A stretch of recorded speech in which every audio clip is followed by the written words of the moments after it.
This is Matrix Lord 212 for the Everything Show Extra. How you doing, guys? All right, so I am reviewing Doom Patrol, the season finale, episode 15, Ezekiel Patrol. Basically, what happens is Ezekiel is the cockroach, and then we got Mr. Whiskers as the rat. You know, that episodes I can't stand. So here it is. I kind of was let down with the finale. I'm expecting it to be one thing. It's totally something different. It turns out that, we learned in the last episode that Niles Coulter was behind all the stuff that happened to the Doom Patrol, how they got their powers, all these different things. He tested them and studied them to try to find a way to be immortal. I kind of find holes in this plot because he was already kind of immortal, because he survived since like 1913, so he should be ridiculously, well over 100 years, and he was older before even the Doom Patrol. So, I'm kind of confused by this whole notion. I'm also confused the fact that, he wasn't in a wheelchair after he survived, that ordeal, and he lived with that woman, and she healed him and everything.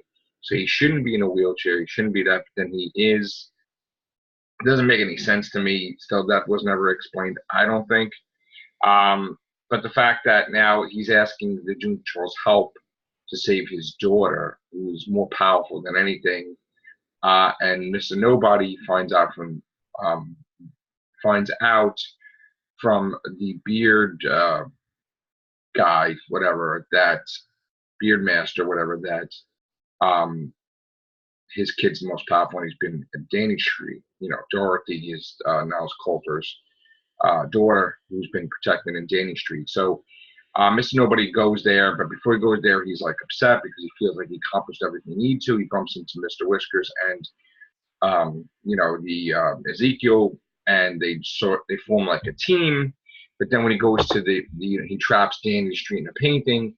All of a sudden, he gets overwhelmed and defeated by Niles Coulter's daughter, who's super powerful, and he lost his way, and he's drinking in the bar there and just wallowing his sorrows.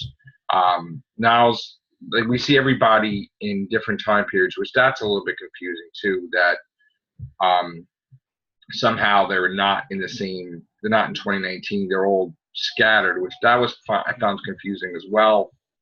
And Jane was a junkie, and that was weird, and Robot Man's watching over her, and Rita and Larry are, she's working in school, she's a teacher, and that's not working out. She's teaching drama, and he's testing to see how long the entity can be without him.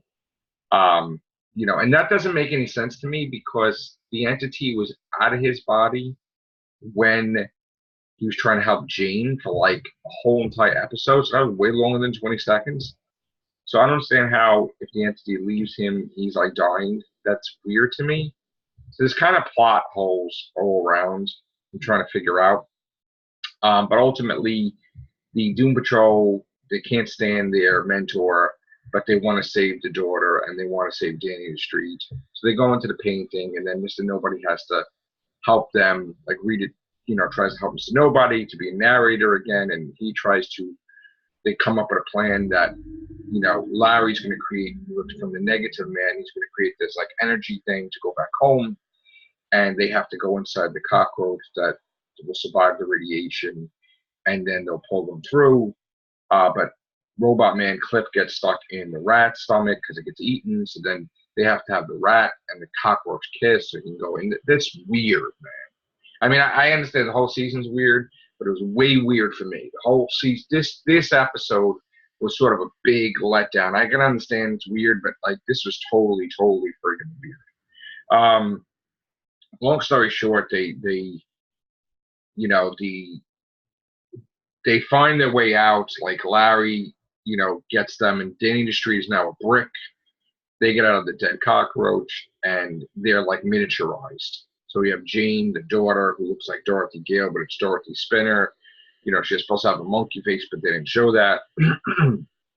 So you got Dorothy Spinner, Nick Coulter, Larry is normal size, but Crazy Jane and Rita, they're all like small. And they bring them to the house, and then we see them. We see nobody in the Beard Master, whatever the name is. They're stuck in the painting in the white space that Flex Mentallo sent them. So this is just like, well, Flex Mentallo. That's who brought them to Mr. Nobody last episode, but I don't know where he is now. That's weird too. He just all of a sudden is not in this episode period, which doesn't make any sense. I gotta give it a 6, like just passing, but like it just wasn't enjoyable for me because again. I understand the show is weird, but there's a lot of plot holes, and a lot of plot holes like you don't really understand is like obviously. I mean, we thought that he had nothing to do with Cyborg. That was an accident, so he really didn't have anything to do with that. Crazy Jane was always crazy with multiple personalities. The only thing he did was give her a drug that gave him all powers, probably. So he didn't really do anything with Crazy Jane. Cliff was on his road to destruction. Yes, I guess he orchestrated the accident, which was nuts. And Larry too, and Rita, but this is just too many plot holes for me because again, you're trying to follow it, and you're like, well, wait a minute, why is Niles so interested in immortality if he's already immortal? Like, kind of, he was 1913. Come on, like common sense was he was around before the damn Doom Patrol. He was living already. So like, how much more immortal can you be? From being with the woman in the cave. Like, obviously, whatever she did to him, he's immortal. But how much more immortal could you be? Like that kind of like falls flat that he says his daughter is going to destroy the world and that's why he's doing it. But that doesn't make any damn sense whatsoever. So I don't know. I wasn't happy with the episode. I'm going to put it as a 6, just passing. The worst episode I thought was the first one. This is, probably the next worst. So the first one was the worst, and the next worst is the finale. I do hope that there's another season. I'll watch it. But you got to do better than like the plot holes, I feel. There's way too many plot holes. And I understand it's supposed to be weird and it's supposed to be whatever, but at the end of the day, it's got to make somewhat sense, and it doesn't. That he's already immortal, but then he needs them to be immortal to study them so he can be more and more. I don't know. Nuts. All right. The best phrase I could say to rate Doom Patrol is "What the F," because that's basically what the finale was. All right, guys. Have a great day. Take care. Bye for now.